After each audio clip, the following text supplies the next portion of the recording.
What is up, you all? We are here for horror and chill, man. Big what's up to everybody in the chat? Hope everybody's doing well.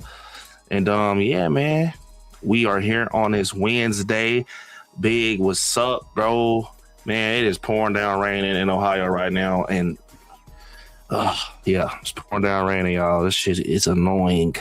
First snow, and now it's just raining for no fucking reason, man.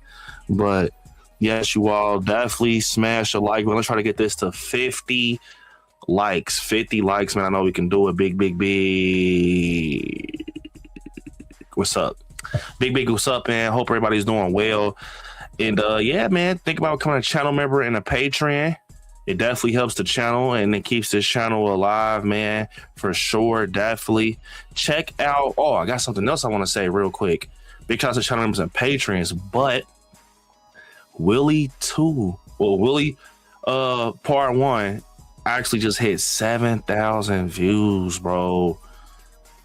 7,000 views, bro. Authentic views. 7,000 authentic views, man. And appreciate y'all. Thank y'all, man, for showing love, bro. And part 2 will be here before you know it, man. It's a lot of work being put into that. Definitely, man, check out the teaser if you haven't already. But yes, part 1 just hit 7,000 views, man. So before we get into everything, though, I'm gonna bring Terry on. We go rock out and we go talk about some horror movies, man. Here we go. Bring Terry on. Yeah, bro, we here.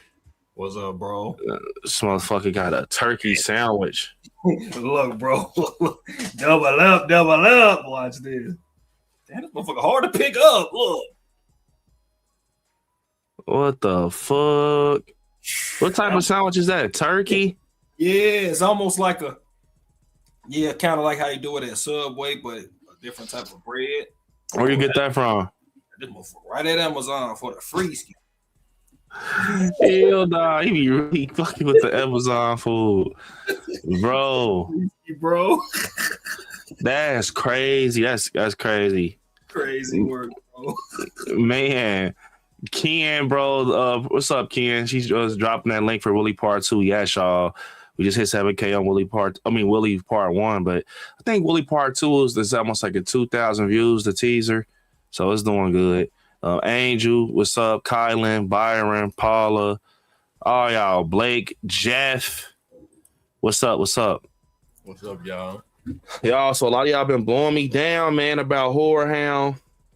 And yes, I will be at Horror Hound. Terry will be there too, but I will only be there Saturday.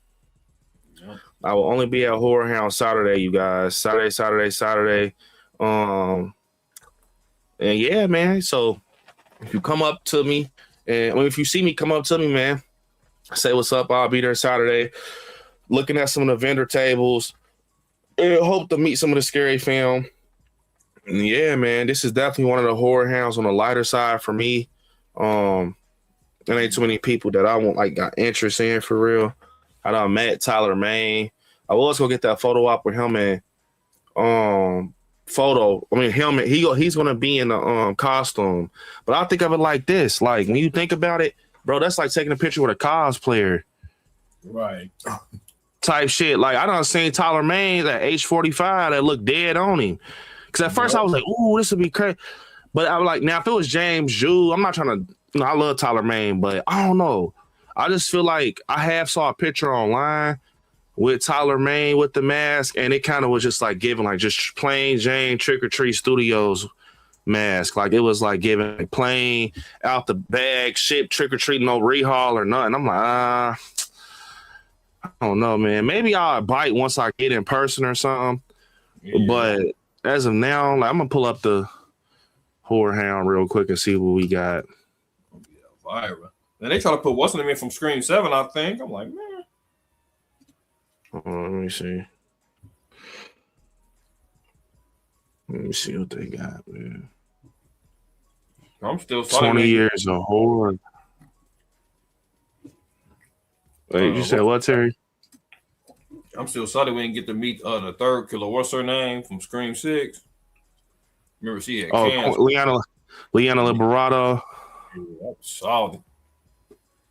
I was trying to get that So- number. Oh my God. Matthew and Skeet, I think it'd be cool for people to meet them that never met them. They are amazing. Matthew and Skeet, definitely think they would be cool to meet. David Arquette is cool. Y'all can meet Dewey. Danny Trejo, that's cool. That's a cool person to meet. Danny Trejo. Yeah. Jessica Roth, got Elvira, Ralph Macchio, Ruby Medine. Jamie Kennedy, I met him. Roger Jackson, same, met him. Derek Mears, that's a cool one. John Cassier, Tales from the Crypt. D. Wallace, Tyler May, Man. Nancy Loomis, Lita, and yeah, we shall see who else they bring. I definitely want to meet Lita, man. I'd like to meet Rhea Ripley, man, but I think she's busy right now with just the WWE. I'll probably not meet too many wrestlers, but Rhea Ripley's one of my favorite. I mean, obviously like the Undertaker or somebody like that, like Kane. Well, I don't even know. Yeah, Kane, Undertaker. I don't even know if he'll do a convention. But I'm just trying to spitball it. But I think Rhea Ripley gonna come one year, especially if she's gonna be in Terrifier 4. Watch, she gonna come. I'm getting a photo out. Yeah, probably next year. W. Adam, man. Appreciate it, Adam. Adam said, hey, Terry, is my late Amazon package in that sandwich just playing stuff scary? What's up, Adam, man? What's up, man? What's up? What's up, bro? But, yeah, man, I'm going to look at Scarefest. Because I've been hearing stuff about Scarefest, too, man. I might can't go because we about to start shooting Willie too, bro. So I got to see how a lot of shit. I barely can make it to Horror Hound, but a lot of people, look forward to. That's how I meet a lot of you guys. So I wouldn't do that to y'all. I just can't be there the whole weekend. Horror Hound on that schedule like that. Willie schedule. Man, Willie's schedule is treacherous. We gotta do what we gotta do, man. It's gonna be worth it, man. That's why I said, y'all think I'm playing. Keep them out. I don't know how I'm gonna streams are probably go. You know what I'm saying? It's gonna work, but man, I don't know, bro. Gotta put a lot into Willie. So Sam Raimi, Ted Raimi, okay. Ivan Raimi, Jane Levy, something like an Evil Dead type of convention. Corey Taylor, Christine, that's super cool. Fred. All right, they got the Killer Clowns in there. I've seen all of them. Bill Johnson, Lynn Shea, met her before. Delta 88, Evil Dead. Let me see, Suzanne Snyder. I ain't a lot of Spencer again at Bread. Ice Nine Kills, he's in every convention. Jason, let me see, John Allen Nelson. I hear it every now and then, though, bro. But it ain't gonna be like it was. Wait, you said what? You might hear that sound every now and then, but it ain't gonna be like it was yesterday, bro. All right, yeah, that shit was sounding like a goddamn C4. I'm dreading that motherfucker making that noise. I'm like, damn, please don't make that noise. Man, Captain Sawyer said, hey, B and Terry, what if they put Willie in character in Scary Movie? I remember you brought that up yesterday. Like I said, let's try to get Willie to the big leagues first, man. Like, just you know what I'm saying? Right now, this is a starting point. And I will hope, one day somebody hit me up like, hey, bro, I want to pick up that character and work with you or something. But I'm gonna push Willie as much as I can. I think the second one gonna put him out there, not out there, but I think it'll at least get him like. It ain't even a movie. Like I can't even speak on part two. Like when it comes to like movie or too much. But the second one, I feel like it's gonna elevate him. That's all I could say. It's gonna elevate him from just this. And he's a short film guy. Like, yeah, he's a short film guy, but I think it'll elevate him a little bit. Because Willie, I'm not trying to knock any short films down, but it's a lot of short films that come up with characters that I don't know if it's like a certain like I feel like Hollywood looks for a certain type of character when it comes to horror. You know what I'm saying? Like any character just can't get picked up. Like it has to have this weird vibe to it. Like that Dolly character, like they picked that up because it's like a weird vibe to that character. Dolly, the Grabber, he has like a weird vibe to him. Like it, you know what I'm saying? So it's a lot of I don't watch a lot of like fan films that got these characters, and I saw some decent ones out there. But I also seen ones where I think that like it's a good concept, but it's either something somebody already have in Hollywood or it's something that kind of like it's something I don't think they'll rock with because Hollywood definitely like that's why I be telling you like it's a way between like you learn stuff as you start to do research. Like Hollywood, it's hard to get involved with that.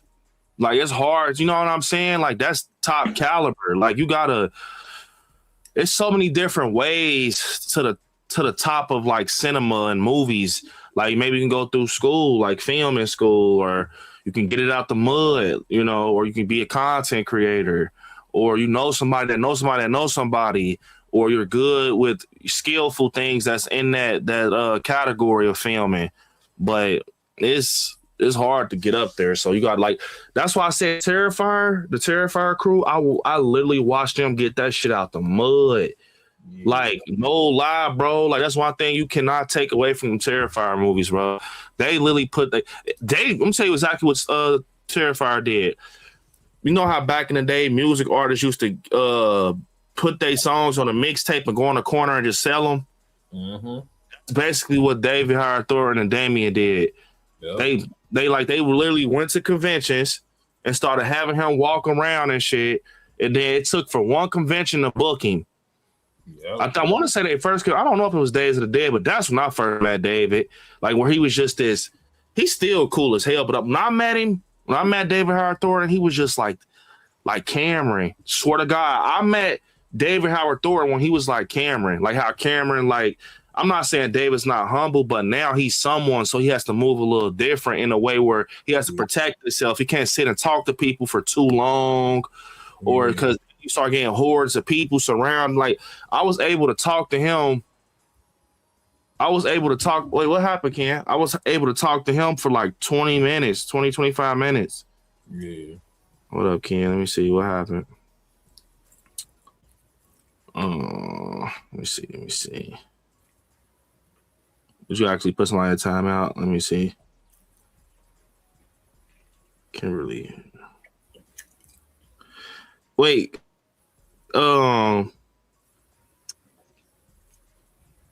Ken, then you unhide them last time? I think you before you unhid them last time. Did you know how to do it? I think I know how to do it, but let me see. That troublemaker Kenyatta. I'm telling you, bro, you kick her off the stream, bro.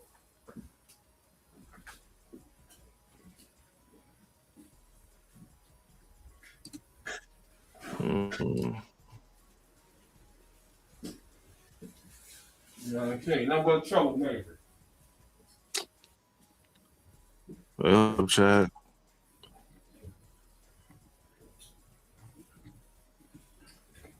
I wish we could put her on Willie too, so Willie can unalive her in the club or something.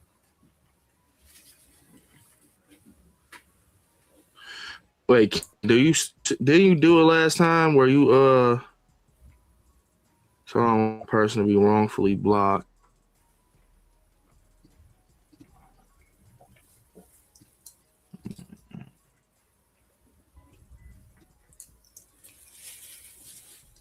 I think right here. Let me see. I still want to block Adam from that time he killed off Sydney with Gizmo.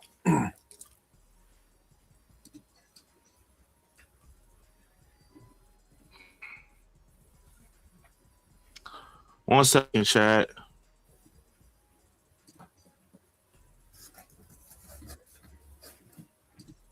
Okay.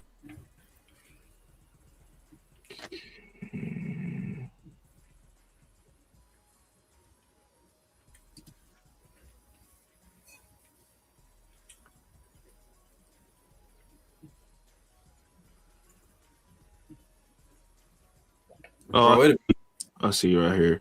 I got you, Kimberly. I see. 1 second. it'd be funny if Marlon was making fun. If Marlon making fun of his own movie, if he make fun of him, Oh, that would be crazy. make fun of his own. Oh man, he gotta get what's Jordan Peele's third film? He gotta get that. Oh, he ain't gonna do that.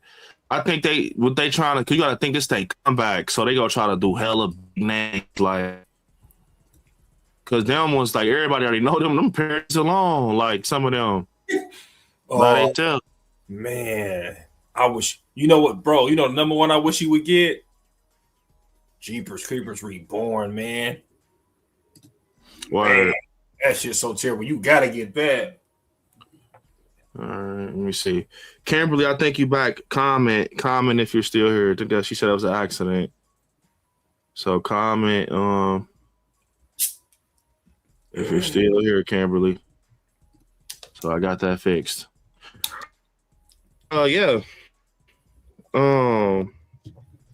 Man, like horror needs a new slasher, bro. I was just talking to Monica about this because we was gonna go see Scream 7 again, just to like, you know, we was trying to just go to the theater. Like, we love the theater, but I was like, man, I ain't going to see that. We just need a new slasher, bro. We need somebody. On the newest person we got for real is like Art Clown or the Grabber. Nobody else really is like, you know what I'm saying? Like traditional, like not ain't got to be traditional, but they have to be like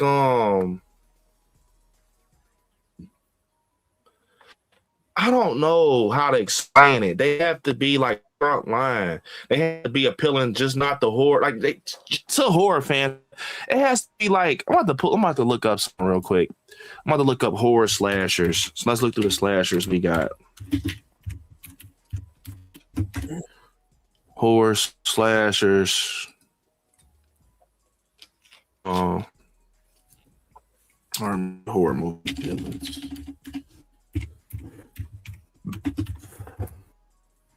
Let me see who we got, y'all.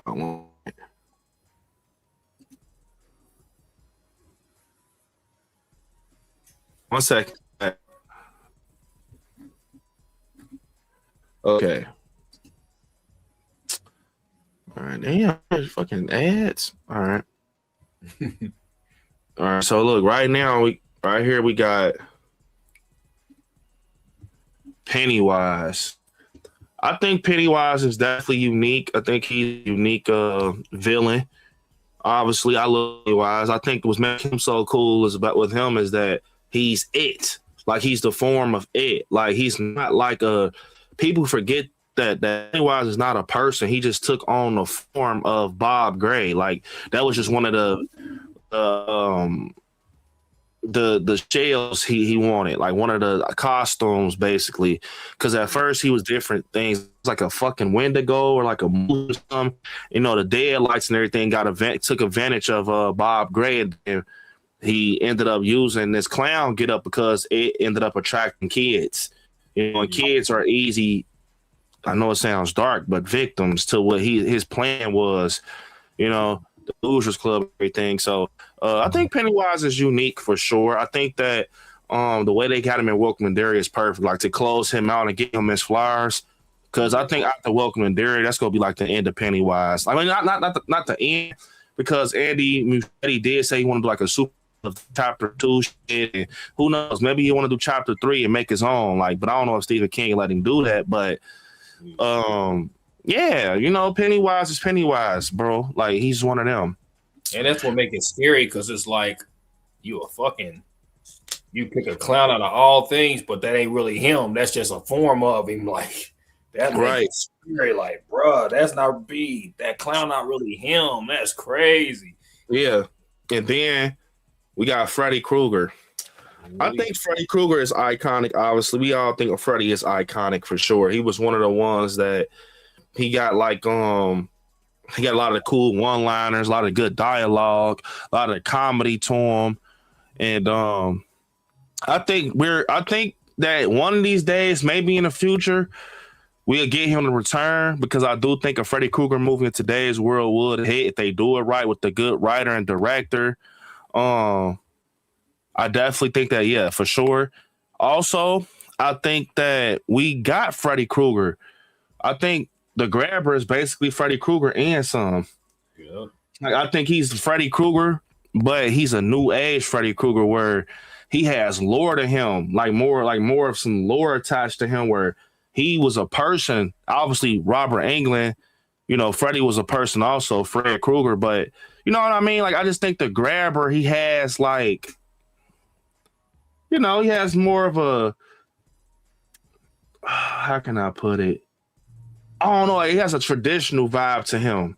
Yeah. Like, versus Freddy Krueger, he just feels like he's just more on the monster side, in my opinion. Like Freddy Krueger more on the creature side than, and Black Phone, the Grabber is more on the human side. Like he's like a person type shit. We seen it. W Adam. Adam said, I'm your dancing daddy was diabolic and cemented Pennywise goated status. Yeah, I ain't gonna lie. This was by far the best the best Pennywise performance in the history of Pennywise. That Welcome and Darius shit we got. Oh my God. I'm surprised they ain't put him in a scary movie. Yeah, I'm surprised. Because they ain't want to do two clowns. Because they already had Art and they probably feel like, but if they did do it, it'd be cool to see him get on screen with Art, like two clowns. Yeah. W Adam. That feel kind of wrong not to have Pennywise in there though. Like Pennywise just carrying shit, getting shit started. You know what I mean? They might do it. They might just want to show everybody. Because I did see an interview with Sean Wayne said it's gonna be a lot of big cameos that they ain't showing a trailer. So, Hannibal Lecter, I think that he is underrated. I think that Silence of the Lamb, it's a slow movie, but it's so good. Yeah. Like if you like Longlegs, Silence of the Lambs is one of the ones, bro. Like true crime is dark, if it's eerie. This is the side. Like if I could compare Willie, like hit the story, it feels like some Silence of the Lamb shit, low key. Like, but mixed with like Halloween. But like I said, I just want people to know, like, with Willie, it's a fun movie, but it got that like that vibe, that long legs, like, what the fuck is going on? Like, you know what I'm saying? Like, I feel like a lot of people don't like this because it's a slow burn, but sometimes slow burns are good if the story is telling is great, because in the long run, you get that reward where it's like, damn, it was worth it. And I think Silence of the Lambs is one of those movies. Yeah, only thing I think darker than Willie is probably like the shit Freddy Krueger so-called did. That's the only darkest. Yeah, Willie gonna be a good one, man. All I can say is I'm just like, I want to say this to y'all. I'm anticipating and I'm like, ooh, what's gonna happen? Just like y'all, because you know we ain't shot the movie yet, so I don't know. Like, just start taking. Y'all can still take my word because the story is great, but start taking my word once I'm starting to edit it and shit. Like that's when I'm gonna be able to tell y'all, like, man, y'all in for a treat. But y'all think y'all still is in for a treat. Like, but y'all know I don't doubt myself. Like I think I'm a horror fan. I know what people like.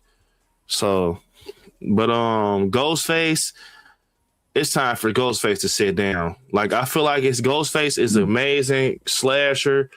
But I feel like after 7, that was the universe telling like the writers and the creators of Scream, like, you know, that pat on the shoulder. Time to take a break, buddy.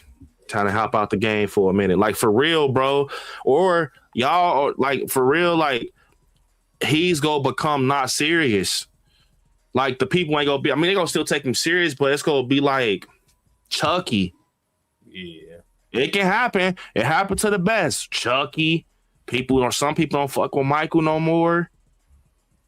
Like, but that ain't their fault though. It's be the fucking writers. Well, I don't want to keep talking about that shit. It makes me mad. But Norman Bates, I feel like, remember I told y'all this. Since they want to keep doing remakes and shit so bad, grab Alfred Hitchcock. Only do it if somebody's passionate about it though. Don't just do it to get no money. But Alfred Hitchcock Psycho remake would be crazy with the perfect young face. Yeah. Like a modern day Alfred Hitchcock Psycho would be crazy, bro. Like, well, not Alfred Hitchcock, but just based off of his shit. Man, if they did it right, it could be good. Like, I will say that. You think what's the name that played Corey?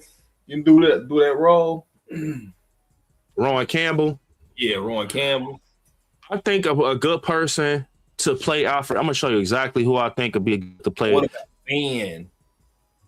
Who? Fan. Man, Fan might be a good. Nah, I got the perfect pick right here.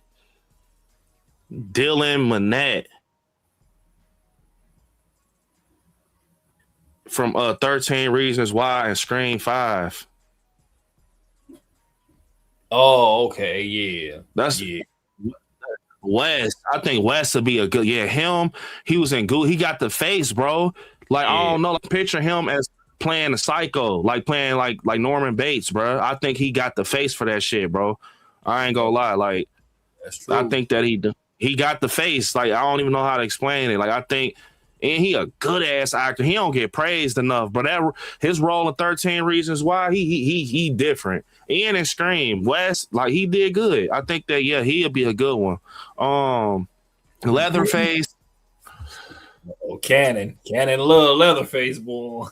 I feel like the times he came back, he ain't do enough. Yeah. Like it's like they gave him a jersey, like you want to be on the team, like yeah, get me on the team. And then when you had the light on you, it was like, man, it wasn't enough. You ain't make your mark.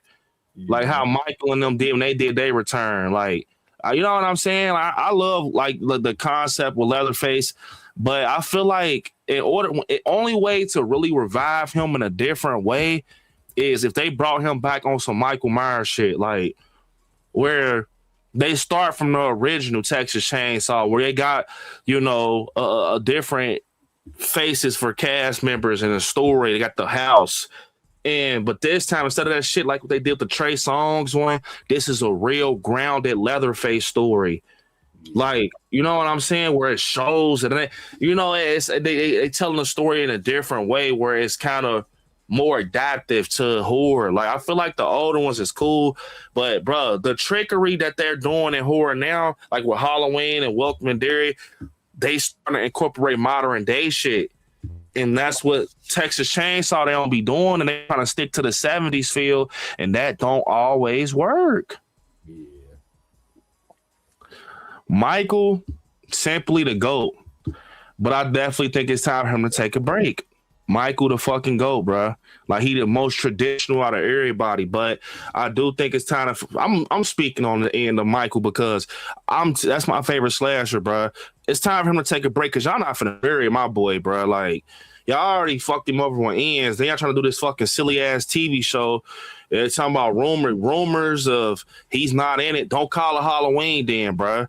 Right. Like just leave him alone, bro. Let's let him sit. Let him just sit somewhere for a couple of years, bro, and then let him come back. Like I'm gonna be. That's go, man. Like when it comes to Michael Myers, anybody else, cool. Do what the fuck y'all want. Like if it's coming down to real live facts, like Brandon, like this is Brandon talking. If it comes like down to one slasher and people just like how they did Scream 7, yeah, I love Scream 7 and shit. Do what y'all do though. Keep on pushing the movies out for the. I'm a diehard fan, but you get what I'm saying? Like, if it ever, Michael's my guy, bro. Like, y'all want to keep doing that Scream shit, do it. Like, if they get fucked up, all right, I try to tell y'all. I'm nobody, but you know what I'm saying? Well, Michael, I got to say it. Chill the hell out. Leave him alone, bro. Like, don't make him like that. No, leave him alone, bro. Stop trying to make money off of him and shit, bro. You know what's crazy? They probably already looking at Michael already because Welcome to Dairy so good. And then Terrifier did good as fuck. You see how Ghostface try to get? Motherfuckers be looking at other slashers. Ghostface is like, damn, look at Terrifier. Let me try to do what he doing. You know what I mean? Just and leave him. Dairy did good. And then Scream 7, fucking, as far as money-wise, so motherfuckers probably looking at Michael, they probably like, man, we can break this. They got to take a break, man, or they going to hurt him to the point he can't return, like, no more. Like, to sacrifice their franchises for some money on. That's basically what they be doing. The game, I feel like the game gonna be a hit though. Yeah, that game. That's what's gonna bring the movie out. Why? I said that. I told y'all that. I said the moment we got the trailer for the game when they released it on my birthday. When I did that stream, I told y'all, I said, watch, this gonna open the door for a movie. What they go do is they go use them. If the game does good, they go use them characters in that game to bring a movie, and that's how they go branch off into a new story. Watch. And you know what? And you know what's crazy about that, bro? The way they was going into depth with the characters. They only get for the character, just like, oh yeah, they gonna turn this into a movie. I'm telling you, they go the game gonna do great. It's gonna do great regardless. But people gotta like the characters for it to be a movie though.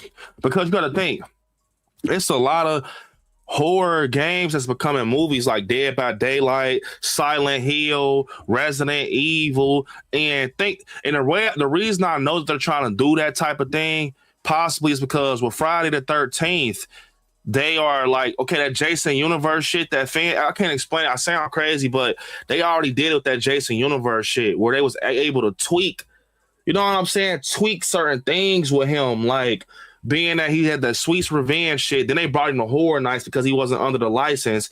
Then it was talking about remaking the game, but in the Jason universe. That's how they gonna do Halloween, bro. Let's go.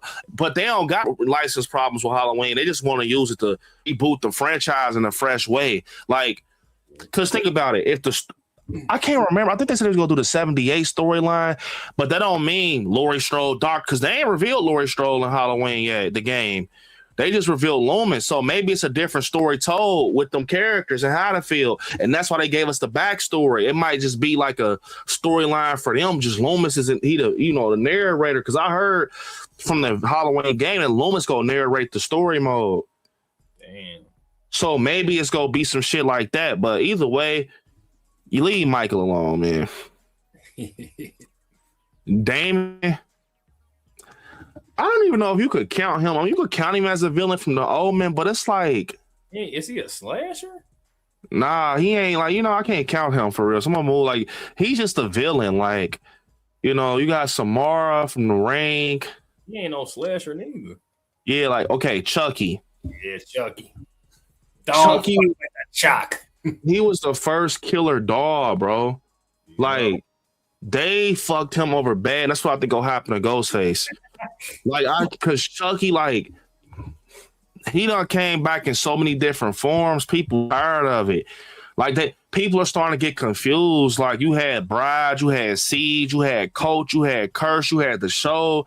It's like, man, at this point, then you had the remake. This is for Tupac. So it's like, get him a break, man. Only thing with Ghostface, like, they ain't changing this mask, making this mask look all goofy looking and different and all that.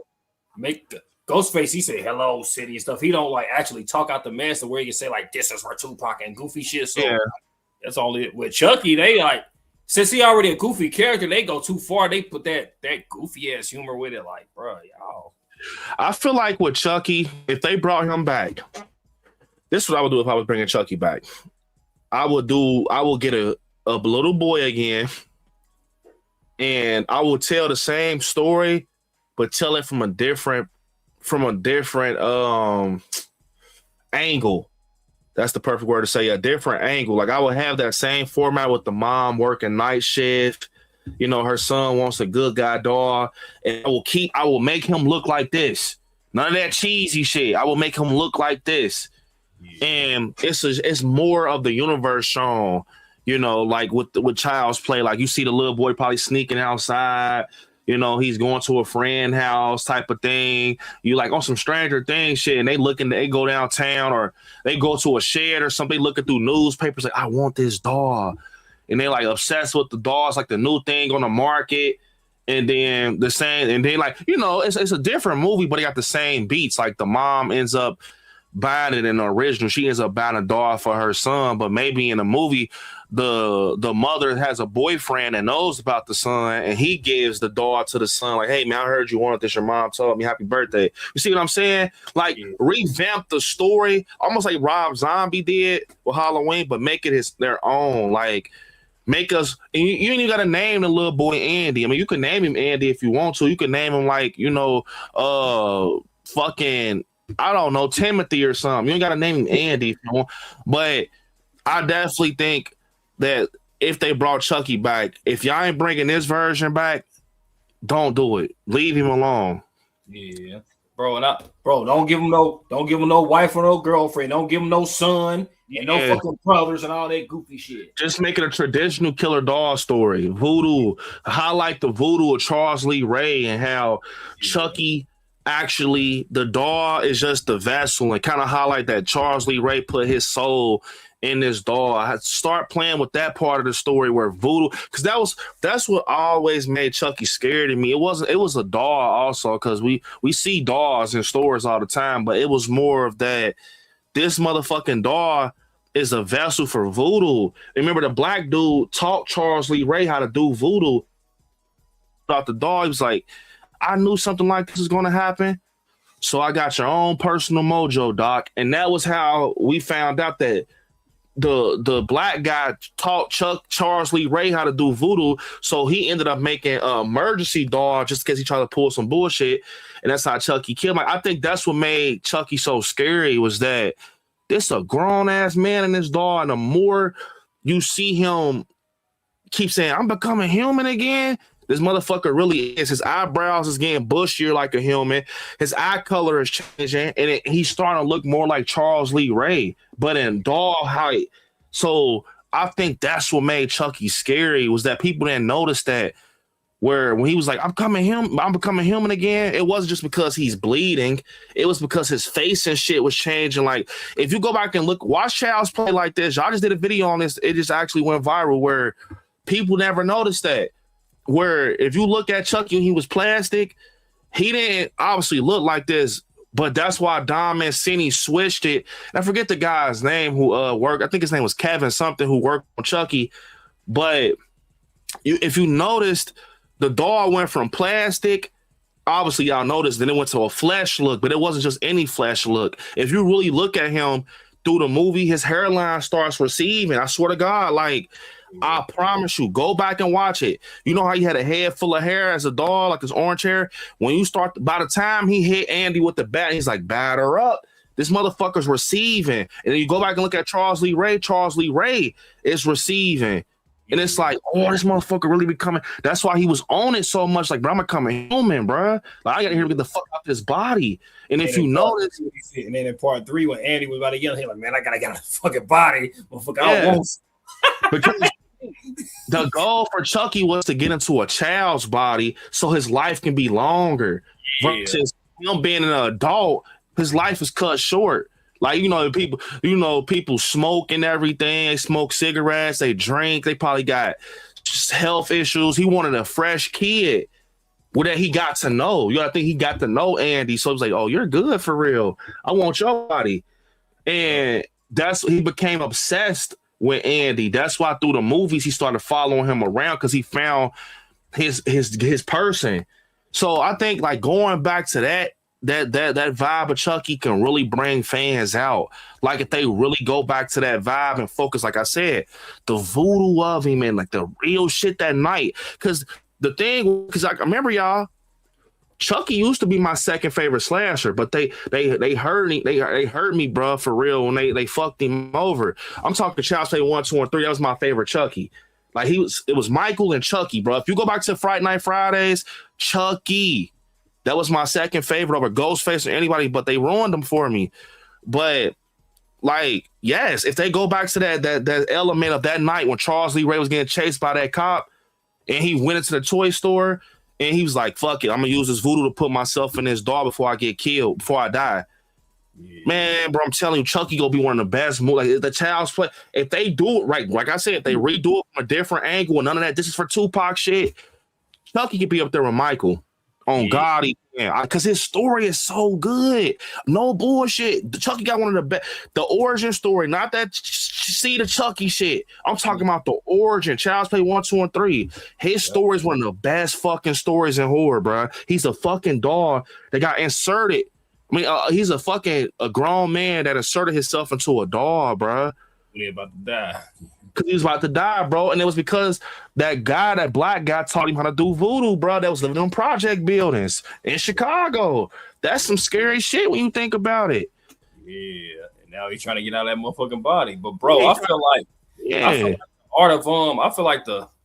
art of comedy with these movies is lost. Because they don't got no balance. Like we had Leprechaun and all that. Like, now when people write, man, it's like corny. Like, the best comedy we got now is like the Wayans brothers, but they comedy ain't for like Chucky and stuff like that. They shit is for like the spoofs. You know what I mean? I feel like in order to like do a good Chucky, like what Terry said is true, to make Chucky back how he used to be, you gotta just make him a complete jackass. Like he has to be like, or like, you know, a butt head, a D head, where he's like talking shit. Like I feel like once you start making Chucky make these corny jokes, it takes the life out of him. You gotta make him like a jackass, like he's just talking, like he just cussing at you, like he's talking to you like you're nobody. That's the Chucky we know and love. He got a potty mouth, bro. He's a dog, but it makes sense because he's a grown man. So he, you know what I'm saying? Like, and you got to go back to making them say like a little subtle stuff like Chucky's gonna be a bro. Shit like that is funny. You know what I mean? You ain't got to be like all over the top. This is for Tupac. It's like, bro, that shit ain't funny. People don't know how to balance, because like one thing people don't understand, this is what I've learned. Horror and comedy have two things, and I just told y'all this at the table read. Horror and comedy have two things in common. For comedy, your goal is to make a person laugh. For horror, your goal is to try to scare somebody. So if you learn a balance between those two and you know how to merge them together and know when to incorporate comedic relief, bro, it'll be over. Like dead ass. Like you'll be like, I'm gonna tell you somebody that got some good comedic relief, like without doing too much. I feel like I ain't gonna say the obvious like Leprechaun or like or earlier Chucky, Pennywise. Yep.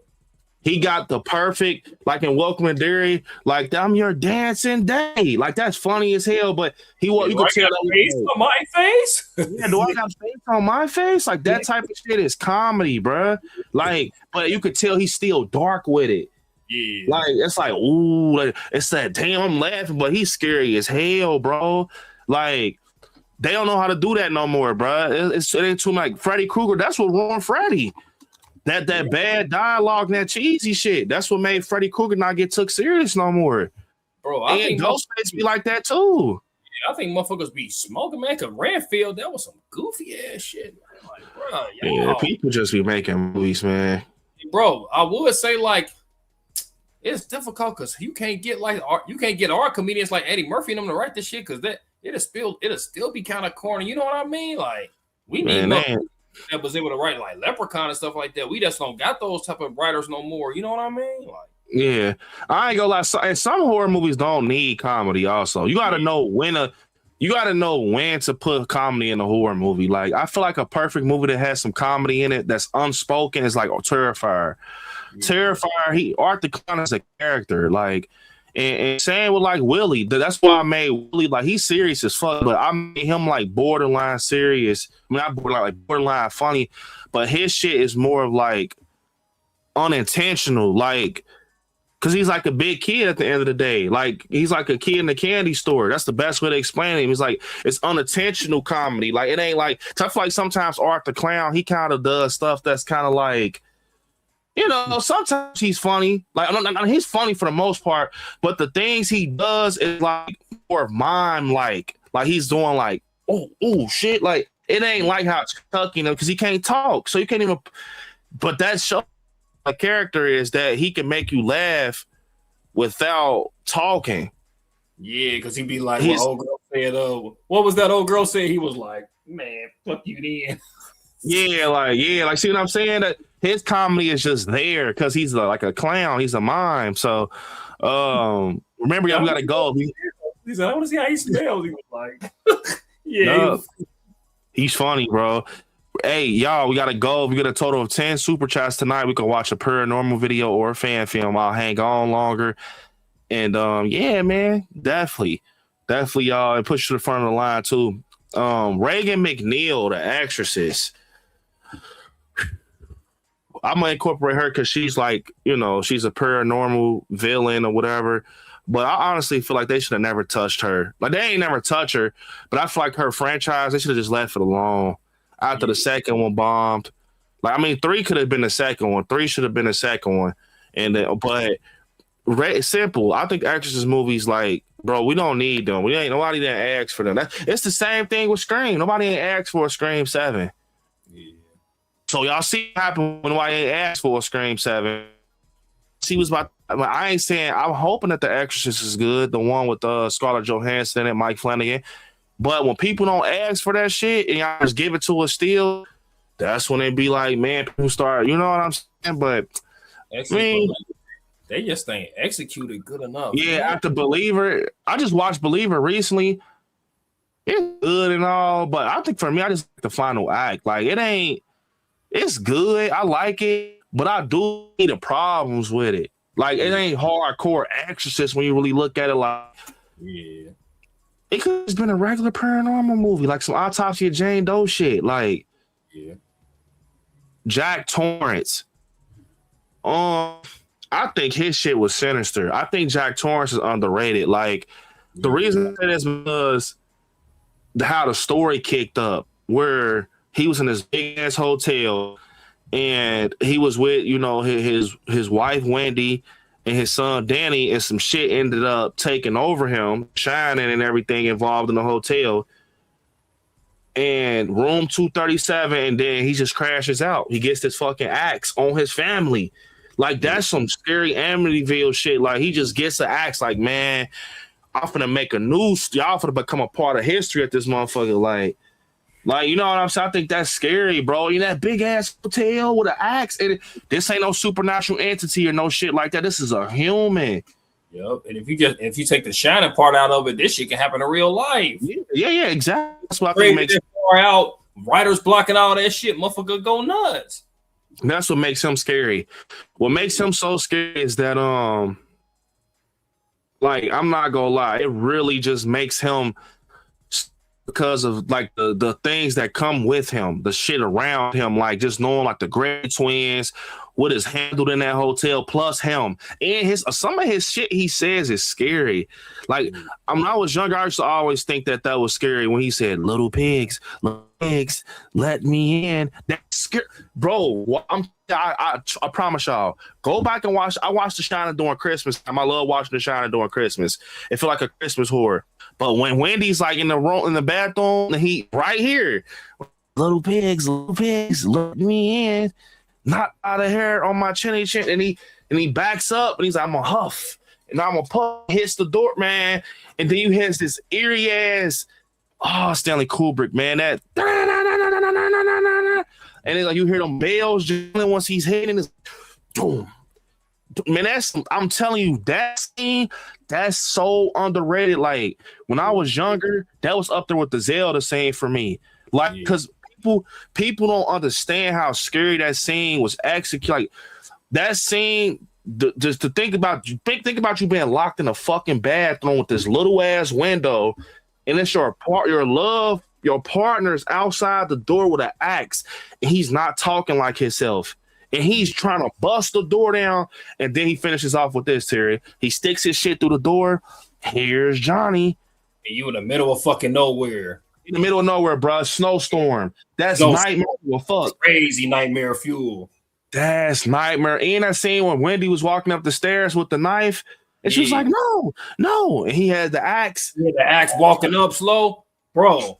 Shining, one of my favorite movies. And I will say it. I'm gonna give y'all real quick, Terry. I'm gonna give y'all an early think of something or thought of something. And Willie Part 2. The Shining is my favorite, like one of my favorite horror movies. It's some stuff in there. If you're a Shining fan, all I'm gonna say is, you're like, oh yeah, B really fuck with The Shining. Y'all go see it. Y'all go like, oh yeah, I see what B did with that. It's some cool shit. If you're a Shining fan, it's in Willie too, bro. It's crazy, bro. I'm telling you, it's crazy. Yeah. Like, cause The Shining, that's what I was telling you. You said, like, man, bro, cause I'll be one, like, especially with my favorites. Y'all know with me, I put my opinion on people. Like, I just like, cool. But when it's like my favorites, I'll be having to try to at least people see the greatness. Like The Shining, bro, this is my child. Like, this movie right here is one of my favorite movies. But I know people hate the shit with Kubrick, but this movie, it's look. I'm gonna tell you, Terry. It has a slow burn, bro. Honestly, it does. I'll give you that. Down, they in the mountains. I get it. But once that shit kick up, it's some of the best shit ever. Like the Jack Torrance, I'm telling you, it's some of the most iconic shit to touch a screen in horror. Like, oh man, I just can't explain it, bro. Don't touch this. Don't ever touch this shit, bro. I will go to hell and back. Like, I don't touch The Shining, bro. Leave that shit alone. They're playing him. They're gonna have Jack Torrance get played by that one dude. No, Doctor Sleep was a good adaptation. Yeah. Doctor Sleep was a great adaptation. Yeah, Jamie, I love The Shining. Oh my God. Ken, you never seen The Shining? Oh my God, Ken, watch it. It's one of my favorites. Look, just lock in with it. It's a slow burn, but I promise you some of the best shit to ever touch a movie screen, like a theater screen, bro. Like, this movie, man, is just a movie that... Man, I always wanted to get your opinion on that one scene, because that one scene creeped me out, but I'm like, man, am I the only one in the world that get creeped out by that scene? Bro, when they had the angle when Jack was sitting on the bed. Oh yeah, he was like this. And then his son was coming past, and he's there's somebody, come here, son. I'm like, yeah, and he's like, come here, son. And he's like, man, oh my God, another scene that was scary with Jack was that when I was scared, that was nightmare fuel with Dick Halloran. That's why, bro, I was one of the first ones to tell people that, because when the first night I watched the Welcome to Derry opening night. And then was it the opening night when I seen Dick Halloran? I can't remember. I just remember as soon as I heard Dick Halloran, because I didn't even I said, oh my God, hold up. Because I know, Pennywise, it is Stephen King, obviously, the book Stephen King, The Shining. I'm like, hold up. Because we know that Dick Halloran, the connection with the book and everything, him working in the kitchen. I'm like, nah, they ain't cooking like this. Hold up. Bro, I mean, I ran and did that video like, bro, they just cooked. They put Dick Halloran in Welcome to Derry. Bro, like, I'm not going to lie, bro. That scene, though, when Dick Halloran arrives to the Overlook Hotel and he gets that fucking axe, and out of nowhere, Jack pops out that pier and he hits him. Yeah. And then Danny starts screaming, and it's them scenes flashing back and forth. And he's like, ah. And then he put his hand, I'm like, Lord fucking Jesus. Talk about nightmare fuel. And then, bro, The Shining, you know what's crazy? You know how people are scared of Zelda? Zelda is so scary to me. But sometimes, bro, like, if somebody asks me, like, what was the scariest shit you ever seen? It either has to be the Grady twins when he's on the power. This is the child of me, y'all. When I was younger, like, watching this shit in the living room. Like, I think The Shining, no bullshit, is the second most watched movie for me, like, besides 78. So that should tell you something. I think my top 3 horror movies I've watched the most, this is me being honest, y'all. Like, no bullshit. Halloween goes first. The Shining or Lost Boys is second. It ain't even Scream, bro. I ain't even watched Scream that many times. No, you think that's what it is? Do you think that's what it is for, like, a lot of horror fans? It all depends on, like, what they seen when they was younger, and yes, 100%. Like, because when I was younger, bro, what really fucked me up, it was 2 scenes, bro. It was them, but the ones that really stuck with me might not affect people how they affected me. Like, it either was the scene when Danny was playing with the darts. He was playing with the darts in the lobby or the room, and then the Grady twins walked in there, and it was like, he was looking, right? When I first watched The Shining as a kid, I didn't peep that they was ghosts. Like, y'all ain't peep. Did the people peep that? When they walked in, a lot of people don't remember that scene, but it's a scene where Danny's throwing darts in, like, the coffee room, and then the Grady twins walk in, and that music kick up like, dun, dun, dun, dun, and he's like, and then moments later, he's riding his big wheel. And then he turns that corner and he come play with us, Danny. And I'm like, wait. And then it shows them dead. Like, it flashes like they're here, they're on the ground dead. I said, oh my fucking God. Yeah, cool. They were fucking ghosts. And then, so it was probably that whole thing that scared the shit out of me, or the fucking blood elevators. Yeah. Oh my God, and that music, like, it ain't even blood coming out the elevators. It was the music. When it's like Wendy's looking, she's running from Jack, and she stops, and the fucking blood comes out the elevators, like, and it's like flowing. Yeah. As a kid, no lie, bro, it was moments I was watching that shit like this. I remember clear as day. Like, I used to watch that shit, especially the blood elevator scene. Like, I used to like, man, what the I don't know why it scared me so much. it just did, bro. Like, The Shining is a scary ass movie, bro. Like, Jack talking to the bartender downstairs and he's laughing. It's the essence of it. Like, Jack downstairs and then he going to bathroom and dude cleaning his shoulders and shit, knowing that them motherfuckers is dead and he's going crazy in that hotel. I think the fact that what made it so scary for me is because I be putting myself in like the victim's shoes. Like I put myself in her shoes, and then especially in the kids, and it's like, bruh, in the snow, in the middle of nowhere, and the the most fucking going nuts, and you can't like, where the fuck you gonna go? Man, big ass maze, that's crazy. In the snow, bro. When I was younger, I used to think that was so cool when Danny did that. Like, bro, I'm telling y'all, this movie's a special place in my heart. Like, when Danny was stepping in the snow and then he changed his footsteps up, bro. You don't know how many times I did that when I had snow days at school. Like, in the school, it was closed outside. But I had, what the fuck are you doing? I jump in a pal and try to see if my footsteps make it. Cause of that scene when Danny walked in the snow and his foot was like he going forward. Then he changed and he jumped in the snow and it fucked Jack up. Like, I used to do that when I was younger, just to be like, man, so this how Danny did that, bro. Like, and man, yeah, The Shining just, Ken, you're doing yourself a disservice not watching that. But I'm letting you know, if it's your first time, that shit go fuck you up. Yes, and then that's she got one of my favorite themes too, because when that motherfucker kicked up in Doctor Sleep, like dun, dun, that theme is crazy. Fun fact, I've never seen Rosemary's Baby. I've never seen this. I've seen it before. Who the fucking slasher? What the fuck? Yeah, I've never seen Rosemary's Baby. Is it a good watch? Yeah, I see. It's two different versions of it because it got one version that got like something that because you know how they used to ban shit for some reason, like motherfuckers be banning anything.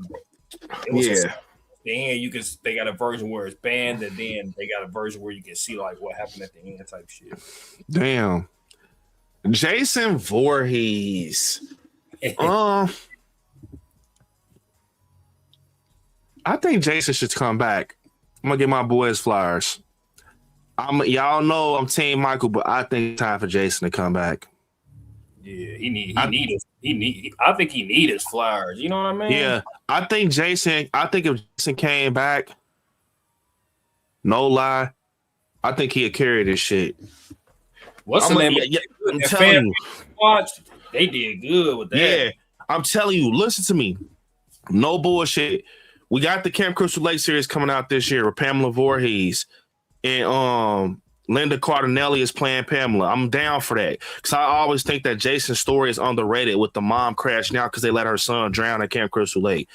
I love Pamela, but I do want to say this: if they bring Jason back on some James Jules Courtney, like Derek Mears, like it ain't got to be Derek Mears. I'm talking with that type of energy. Like I'm talking, this is how you know when somebody do Jason right. Them quick head turns, like them quick ass head turns. He's moving like he's on that shit. Like, and then when you hear him walking, it's like doosh, doosh, doosh, doosh, doosh, doosh, doosh. Man, when it's like that, them the Jasons I like. When he's like a fucking T-Rex and he's like breaking through doors and shit. Like, if it's one of them, like it has that Sweet's Revenge short was decent. Yeah. That motherfucker was decent. I'm gonna tell you, like. It was like Jason head did look big, but if they would have put some like more weight on him, that's what I'm talking about. Like big machete Jason, I think we need him. I'm not even trying to be funny, bro. Like before Freddy Krueger come back, I think Jason need to put on. Like I think he needs to. Y'all be surprised. Like y'all think Scream got this shit popping? If Friday the 13th is in theaters, y'all, it's gonna be like Halloween, bro. I will say that Jason and Michael, they are like. They like the Celtics and the Lakers, bro. Like, I will give Jason hold weight. To me, Jason put on more weight than Freddy. Like when because he a slash and ain't none of that word shit. You gotta think Jason not about to play with you, bro. Dude, go rip your ass down the middle. Like he's not about to play with you. He's not gonna talk. And to be honest, sometimes Michael plays. So he'll do the little head tilts and shit. Jason don't do none of that. Yeah, like it's like he a machine. Think about it. Jason is a legit machine, bro. Like he ain't finna. If he sees you, go back and watch the Friday 13th movies. If he sees you, He's approaching you ASAP. He's charging at you. I'm on your ass. Only way you will make that man stop in his steps if someone does the Jason, my special boy. That's the only thing that'll make him like, what the fuck going on? And that's why I say Michael, he ain't got nothing like that with him though.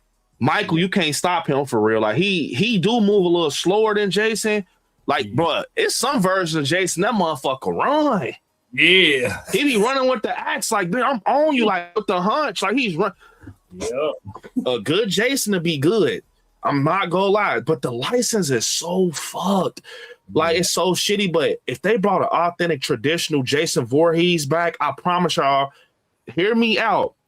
Horror is gonna be in a fucking like on fire. Scream doing it, but it ain't doing it enough. Man, Jason gonna bring everybody out. I'm telling you. Yeah, motherfuckers love Jason. Boy. Yeah, everybody love Jason. I'm telling you. My grandma, it's that deep. Like grandmas and grandpas and shit go come out to see Jason. Grandmas and grandpas, they coming to see Scream. I ain't trying to be funny. Like I ain't trying, unless they diehard Scream fans, but everybody coming to see Jason. As soon as you hear, it's over. I'm gonna give him his flowers. You hear that? It's over. Yeah, and that hockey match is iconic. Yeah, it's iconic. You hear the ha shit and his face on the screen. Ball game, ticket sold out. Yep, because people that ain't even horror fans know about that. Yeah, they wait. Yeah, it's iconic. I'm not gonna lie. Jason got one of, bro. You know what's crazy? People know about Jason more than Michael.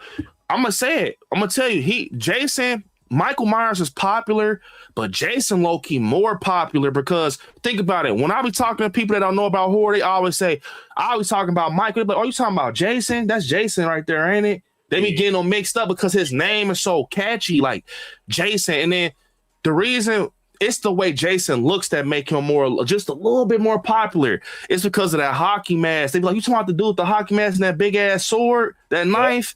Even the most ghettoest motherfuckers in the hood, the trenches. Yeah, no. I'm telling you, you go say, you know, they go like, you talking about the dude with the hockey mask and the big ass sword?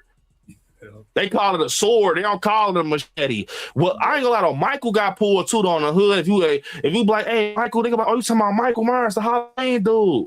But one person that got dumbass clout is Freddy. I ain't gonna lie, you say Freddy Krueger, everybody know Freddy Krueger.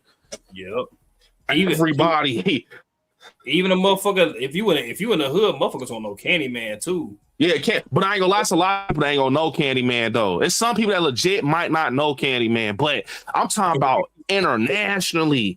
Jason got it. About in the mirror and shit, like motherfuckers know about that in the mirror. I think Candyman is kind of like people probably know him, but I'm talking like children, even kids. My son who Jason is.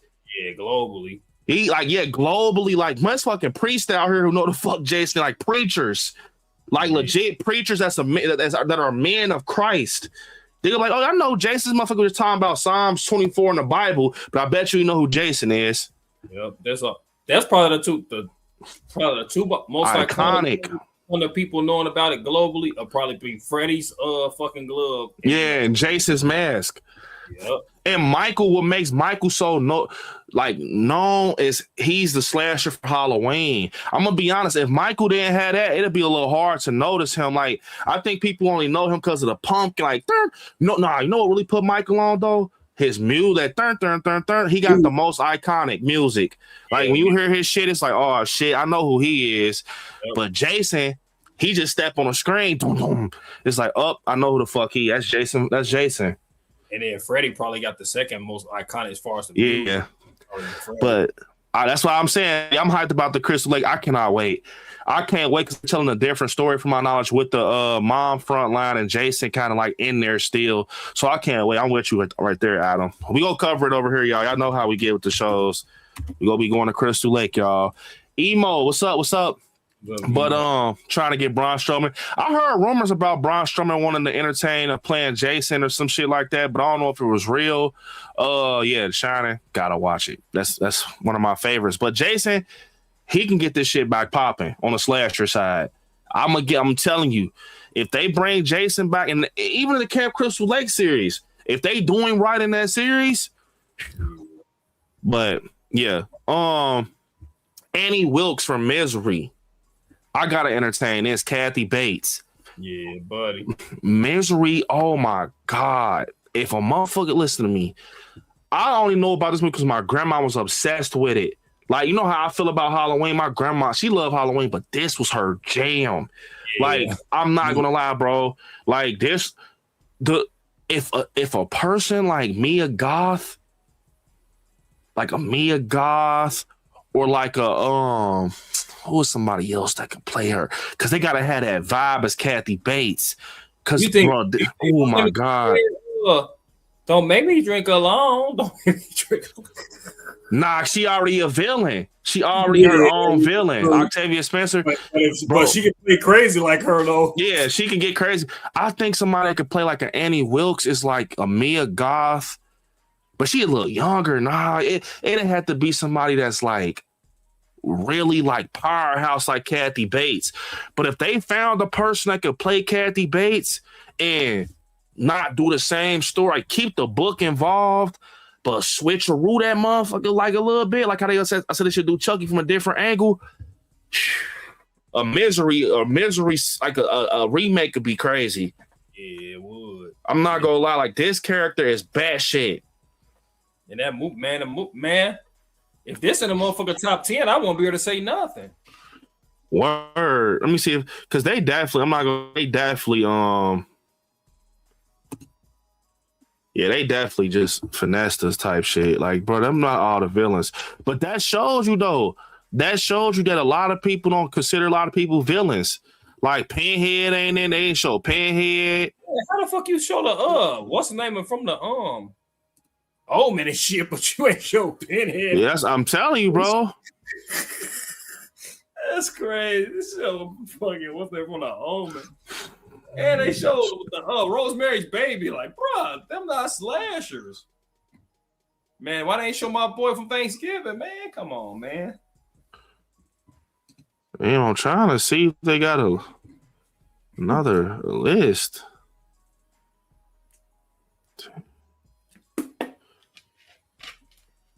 Man, he cracked their ass in the head with the fucking what was it, typewriter or something? Okay, this is a good one. Let me see. We got a good one, y'all. 1 second.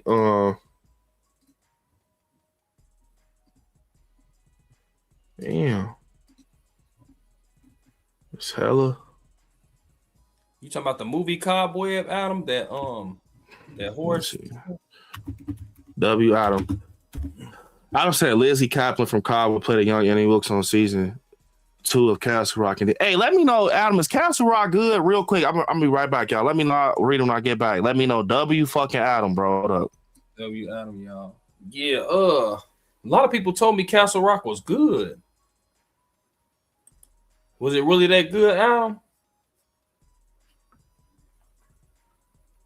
Got this Kenyatta in the chat. You get out of the chat, Kenyatta. I'm tired of your mess. Kathy Bates is hilarious, especially in water. Oh yeah, Waterboy was the shit. Foosball. Yeah, man. I know I'm on an island by myself, y'all. I fuck with Dr. Sleep more than The Shining. The Shining was creepy though. I give B that. That shit was creepy. But Dr. Sleep was my shit. I could see myself putting Dr. Sleep in my top 10 horror movies of all time. Dr. Sleep was crazy.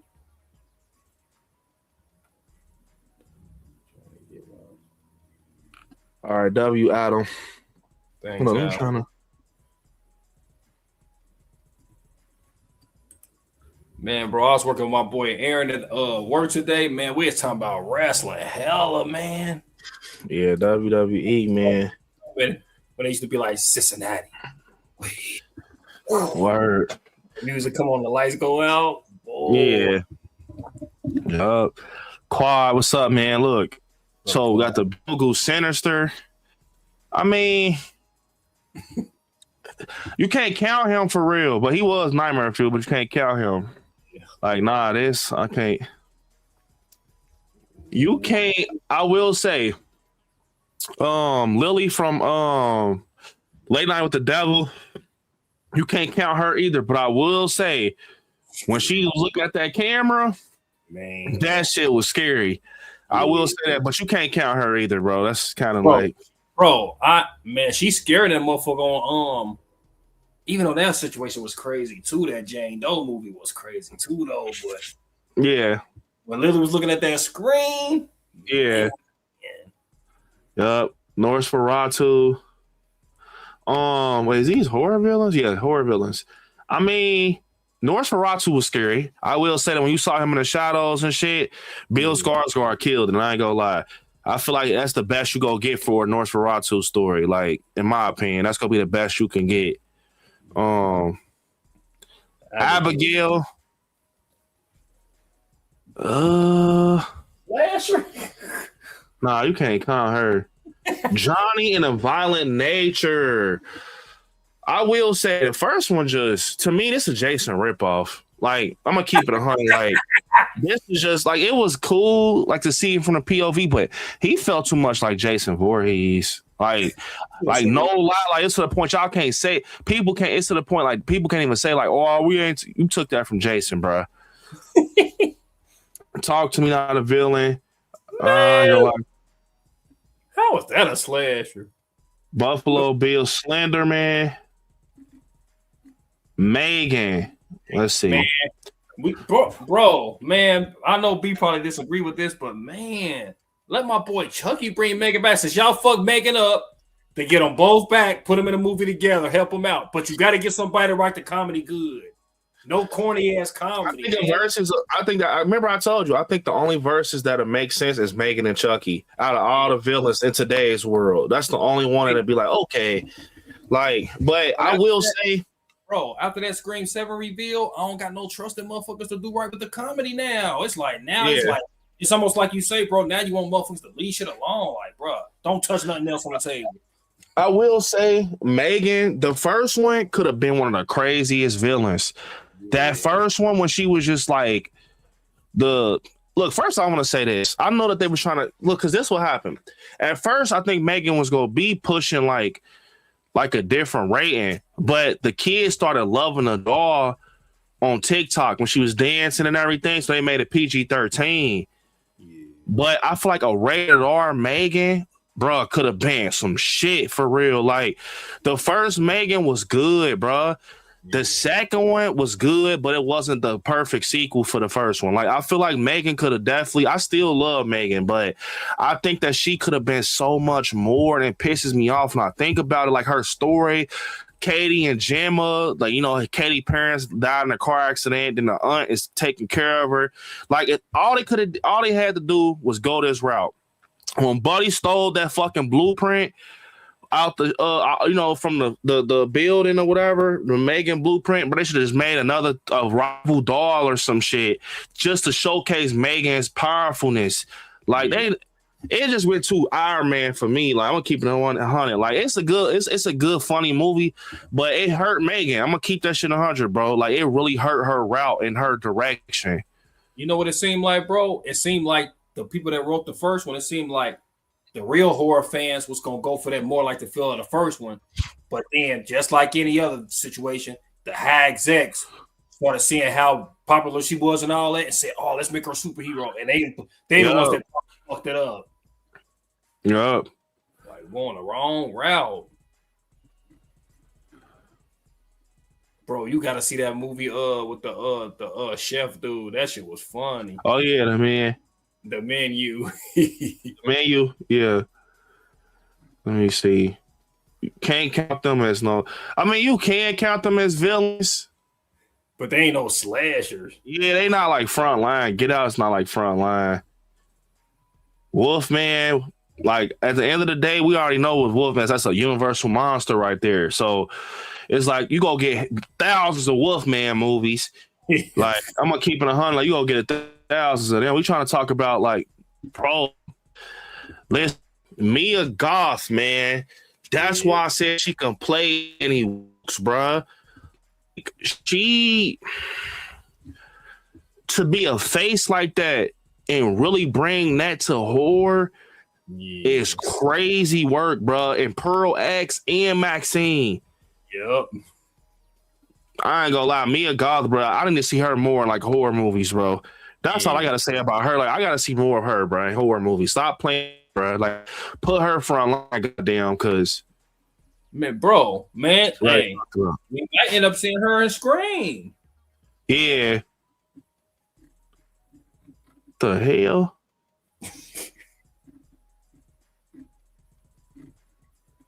Carrie. I will say, Carrie is another good. Like, I like Carrie because of her story, bro. Like her getting bullied and all that shit, and then she finds out she has like these telekinetic powers, everything with her mom and all that shit. Like Carrie's, bro, that's one of them stories. Like it's real neighborhoodish. If that makes like a traditional, like in the end, y'all fucked with the wrong person. Yeah, type of thing. Like Carrie, that man, that song, that scene, that prom or that dance, bruh, and all that fucking blood came on her. She was moved, man. That shit was on fire. Yeah, bro. Yeah, I can't wait to see how they do a show though. Like that's very interesting. Mike Flanagan's doing a show. Like I don't know if Carrie can expand that much. You know what I'm saying? Like what the fuck? She gonna be like 11? Stranger thing. Like, it's gonna be some Stranger Things type of shit where she like going up against different. Cause I don't want this Carrie. I want her to be scary. Like I don't want her to be like a superhero. Like you see what I'm saying? Like when she's moving shit around and like that's gonna lose me. But I think she's a great villain though. My grandma loves Carrie. Knowing how Mike Flanagan worked, it's gonna probably each episode gonna have her unalive a certain person from a school or some shit if they go that route. Yeah.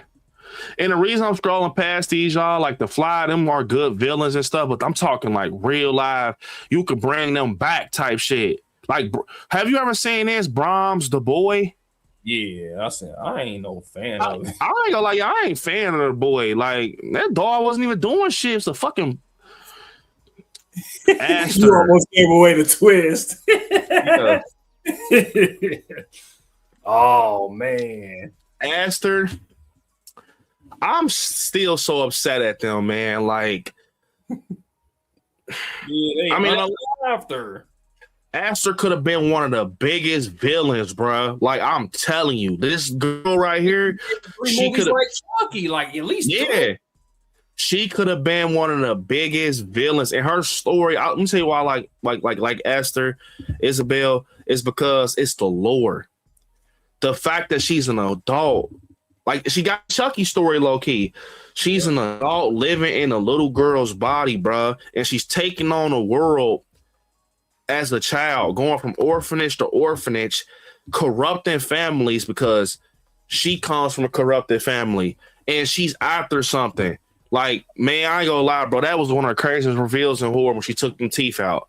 Yeah, that shit was crazy, bro. Like Aster, she's one of them, bro. That shit was hilarious when she's sitting next to him. She wanted to date. He's like, "What are you doing?" He said, "What the fuck are you doing, Esther?" Daddy. Daddy. What the fuck are you doing, Esther? She got mad, boy. I will say, you know, bro, she pushed the man. Remember, she pushed the little girl from the car. Yeah. I will say the Shark and Jaws is, you know, obviously, but man, I don't want no more shark movies. Sharks, man, they overdoing shark.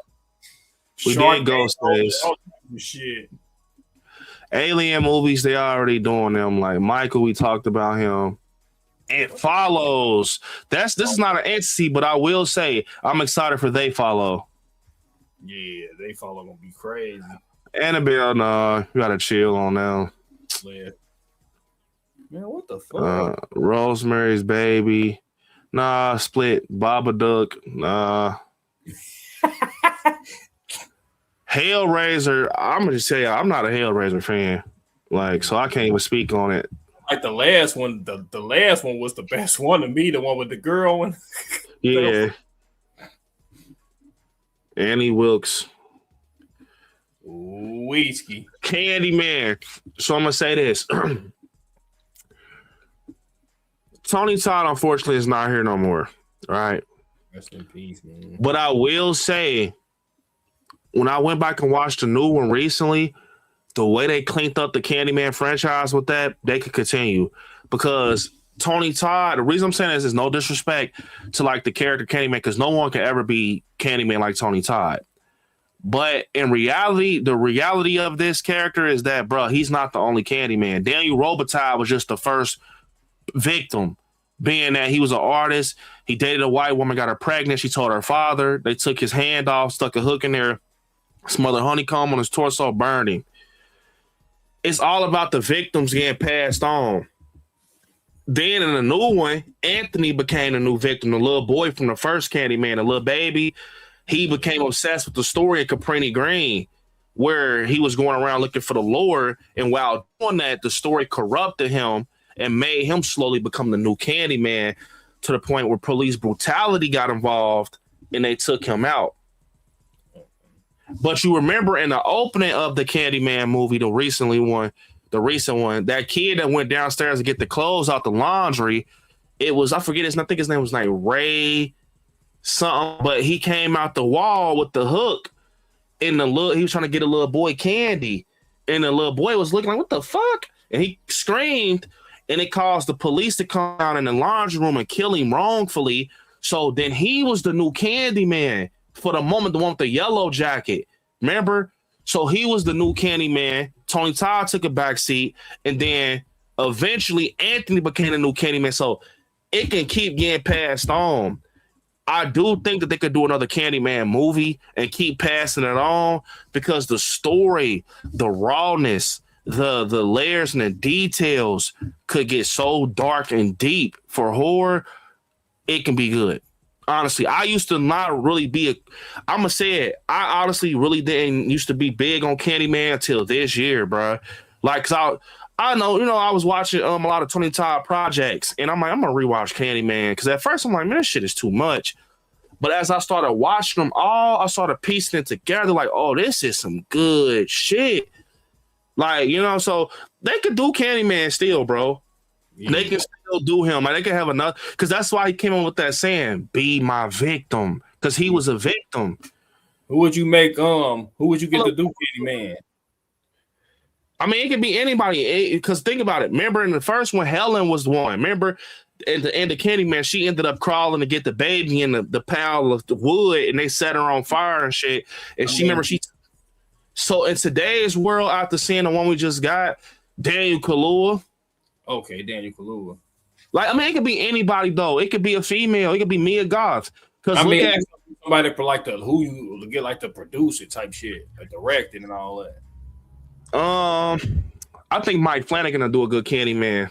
Mike Flanagan or Ty West probably could too. Yeah, like Ty West, because Jordan Peele produced it, but Jordan Peele produced it, but yeah, I mean, we already seen what he could basically do, low key. So, I mean, Samara with the ring, we already said that she's kind of like, we did Hannibal Lecter, we did Jack, Norman Bates, Pennywise, we did that Texas Chainsaw. The Nun, I think it's Curtains, man. Yeah. I think the Conjuring they ran their race. Child's Play. Yeah, that's it. They keep not putting a Grabber on there for some reason, but yeah, why the hell you got the Grabber on there? Respect on his fucking name, bro. The Grabber, bro. I ain't gonna lie. I think he don't be playing about the Grabber, boy.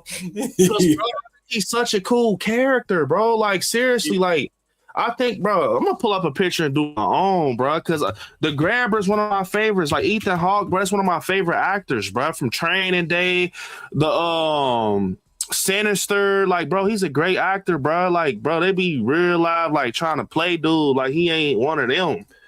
Like, you know what I'm saying? That's damn near disrespectful, bro. Yeah. Like, dude really becoming a villain. And they didn't even put Art the Clown on there. That's what I be saying, but a lot of people be hating on Art the Clown for real. I mean, I ain't saying like people that don't like him, but like the industry, bro, they be hating on him for real, bro. I ain't gonna lie, they be trying to not blackballing, but they be trying to like make it seem like he ain't up there with the top dogs. Man, put some respect on Buddy name. He in fucking Scary Movie now, bro. You know what else too, bro? Put some respect on Center's name too. Motherfucker be trying to play Centers like on the reward shows and shit. Yeah. Man, play my guy, like man, trying to give the best actor knowledge to other motherfuckers. Like they always try to do black horror like that though, man. I don't be liking that shit. I'm gonna be honest, they just be trying to be just. I don't even know how to explain it, man. Like it's just too much to get into, but you gotta fight for everything, man. That's crazy, man. You gotta fight this for all types of shit. I don't feel like I think what it. Remember we talked about this before. I don't think it's that like we gotta fight for it or nothing when it comes to black horror. I think that it's just more of that. A lot of the black horror movies gets real raw, like your Tales from the Hoods, your Bones, your Candymans, your Get Outs, your Jordan Peele's Us, your People Under the Stairs, and Brooklyn's. Like, well, not even Vampire. We could put that in there, but it's like it's a veil over them type of movies where it's like it's raw. Yeah. I'm gonna keep it 100 like that. My guy Scream Fire, Tales from the Hood, bro. A lot. I remember I just told you Hollywood goes off of certain things, bro. Where if that shit is a little too dark for people liking and it's hurting them, they ain't gonna push it. It ain't. I don't think it's that we gotta fight for. I just think they simply don't push it. Like, because they do push it because Get Out got the. I will say that I'm gonna step in and be the person that said Get Out made a ton of fucking money. Sinners is doing a motherfucking thing right now. Like 16 nominations at the Oscars. That boy Michael B. Jordan won an actor award, actor of the year. They doing it, but I just think it's the longevity of these movies. Like I think Sinners will definitely be a movie that we will pick up in 10 years. I think Get Out is going to be a movie pick up in 10 years. Yeah. I just think like, bro, it's the long shit of it. Yeah, it just be like the little shit. Like for instance, like when Kai and I was at that one award show and they came up and asked him that dumb. I forget what question it was, but they came up and asked him that dumbass question to try to be funny. You know what I mean? It'd be a little like that. Like it'd be like, come on, bro. Like you just gotta roll with the punches, bro. That's how I feel with shit like that. You gotta roll with the punches. Like Jordan Peele is immaculate. Like, okay, the Them series. Like, that's one thing I will highlight. I don't know if a lot of y'all know about this show, but it's a show called Lovecraft Country, which I love. They had Jonathan Majors in it. And great show. We only got one season of that because that show focused on a lot of brutal things, brutal topics, American history, Jim Crow, but it was sci-fi and horror, right? And they ended up not renewing that because we found out that they were saying like they felt that the Lovecraft Country show ran its race whole time. Like it was only one season. Okay. Now, one of my favorite series called Them, the Them series. And I'm going to be, getting y'all hip that song on social media. So be on the lookout for that. But Them the Scare, the Ed McGann. Oh my, I'm going to put some, hold on. I'm going to put some love on that too real quick. But after this, just put a pin in it real quick. Let me get y'all hip to this real quick. Because look, I want to say, the Grabber, once again, he doesn't get enough praise, bro. W. Adam. I was the Grabber is unique and slasher played by a truly great actor. I agree. Ethan Hawke, man, that's Maya Hawke's dad, bro. Come on, man. Bro, Training Day, bro. I ain't got to say nothing, but I feel like Ethan Hawke, man, the Grabber is a performance that's so great and traditional. Like the first story of him, like just what we got was basically, with him taking people into the van with the black balloons. Like it was that neighborhood story. Like I'll never forget the first time I watched Black Phone and how it made me feel, bro. Like it made me feel good to be a horror fan, bro. Like seeing that 80s grain and just seeing Finney and Gwen walk home, you see his van cruise in the neighborhood. That's some scary ass shit. And he's acting like he's a magician to get them in there. Like he's like, those are black balloons in the van? Get your ass in here. And then he takes the kids to the basement and it's all this crazy ass shit going on. And it's adding to his lore. Like the reason I liked the Grabber, as we went, his lore was it was a snowball. You started seeing the missing papers on the wall. Then you start to get to know his brother. Then you start to get to know what he was doing in the basement and how he operated. That's the shit I like. I'm like, oh, we need deep in this shit. And then they slap us across the fucking head with Black Phone 2, where we find out he used to work at a fucking camp, a religious camp. I think his name was like Wild Bill or some shit. Wild Bill, and he killed the 3 boys at the camp, Alpine Lake, and he starts to become more supernatural after what Finney did to him. But a lot of people were scratching their heads, like, man, how the fuck did he come back? Like, that don't make sense. If you were watching the movie correctly, it always was there. Where, remember, in Black Phone, once you pick that phone up, you could talk to the other side. The moment they did that, once Finney could pick the phone up and talk to Robin, yep, that was it. That was it. That's when you should have knew the supernatural shit was just dangling in our face. Once he picked that phone up, and then he saw them. Remember, he was with the phone, like, you gotta hit him. You gotta step back. That's my favorite parts when he was practicing. You see him. You see the friend right next to him, bro. Yep. Once they did that, they opened. And you know why I loved how they did it? It was no fog under the body of the dead. It was like he was there for real. Like he wasn't transparent, see-through. He was really like a person. Like it was the ghost looked like real people. Like now, granted, sometimes the ghosts had their wounds still like on their neck or their face where they got cut at by the grabber. But that's what I was telling people on TikTok and in my videos. Like y'all bashing this movie, but the whole time. That's the story. Like the dead is summoned throughout the story, the first movie. So, of course, that's why when the grabber got the phone and the phone booth, not the grabber, but Finney got the phone and the grabber was outside the phone booth and he told Finney, if anybody should know, you should know that dead is just a word. Yep. That was the answer right there to the whole movie. Like you thought that you was about to talk to my victims and they come back to life for you, but you killed me, and I'm not gonna come back to life for you. Right. Yep. That was like a slap in the face to people that didn't understand. Like, bruh, come on, like you. If anybody knew, y'all should have knew that dead was just a word. Y'all should have knew I was coming back. So that's why I loved them because, and you know what added another layer to the grabber was that we could only see him through Gwen. Yeah. Or how they did that third person shit where Finney was like, hell isn't fire, it's ice. Or whatever he said, and he's hitting. But you see him doing this invisibly, smashing his face, but they transition the camera to where we see him slamming it. I'm like, bro, that shit cool as fuck. Yeah, he was kicking her ass. Man, then at the nightmare shit, like then you got the nightmare shit where she's like getting these visions, but they cooked. The grabber is go be a big villain if they continue his story, bro. Dude, go be one of them ones. I'm telling y'all, bro. And people gotta start learning to watch the movie as if you was in it, man. You gotta imagine you was her, man.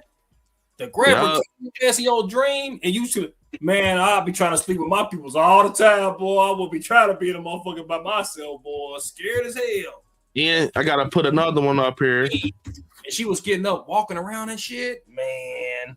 Yeah, bro, she was getting up, walking around while she was asleep. Motherfucker, fuck around, wake up. You don't know where you at, man. Word. I gotta put another one up here because they disrespectful as fuck. This my guy right here. Like I don't even get why y'all even playing like that, bruh. First we had Ethan Hawke. Y'all ain't put him up here, and then. We got another great actor, and y'all didn't put him up here. Bro, these motherfuckers be disrespectful, bro. That's why more be getting blackballed. Bruh, y'all have to put him in a talk, bruh. This boy just made it the fucking scary movie. Stop playing. Longlegs, bro. And I hate that people try to push Nicolas Cage's character to the side, Longlegs, because he ain't do too much. But that's because a lot of horror fans sometimes we get to spoil on stabby, slicey. Bro, everybody don't need to be like that, bro. Like the grabber ain't like that for real. Like he just set your ass up. Like Longlegs was eerie for all the right reasons, bro. Dude was a doll maker, bro, that put the essence of the devil in these dolls, bro, and passed them around the town he was staying in. And was, man, hey, that shit's so scary, bro. He was doing the devil's work. Yeah. He was making other people. You gotta think how much this was made the Longlegs character so scary. He didn't have to even get his hands dirty. Yep. You remember he was talking in the interview. Did y'all notice what he said? he said to Malcolm Monroe's character, he said that your mom got dirty. She got real dirty. Real dirty. It was like she tried to clean up like a mop or a rag. But he was literally telling like, you know what I'm saying? Like, go back and watch that shit. A lot of people don't understand Longlegs because it's so deep. But that shit, once you understand it, is one of the scariest movies to touch a screen, bruh. And the shit's so crazy. And the shit's so crazy. He unalived himself and still get a motherfucker at the. And then while he already gone, he get another motherfucker at the end with the black dude in the family. That's what I'm saying, bro. Oh, that's crazy. He already gone and still got shit setting off. People look at villains like they're supposed to always be on 10, bro. No. Longlegs, one of my favorite villains, bro, all time. Like, no bullshit. Like, Longlegs, it has a big inspiration on Willie. Like, he does have a big inspiration on Willie, bro. Like, I feel like Longlegs have more of an inspiration on Willie. Like, I think the top three characters that y'all go see inside of Willie is like him, Michael, and like the Grabber, bro. Like them three, like in just a big ass blender, just mixed. But the thing I will say, something that I watched Longlegs, and like I said, Willie is still his own character. My character is still his own character. But it made me, and Terry knows what I'm talking about. It was something that I seen in Longlegs that made me more confident with Willie. Because if you seen in the first Willie, he ain't like Freddy Krueger or nobody like that. Like, he's not, it's like a real evil there. Like, you know what I'm saying? Out of pocket ghost face shit, real evil is right there.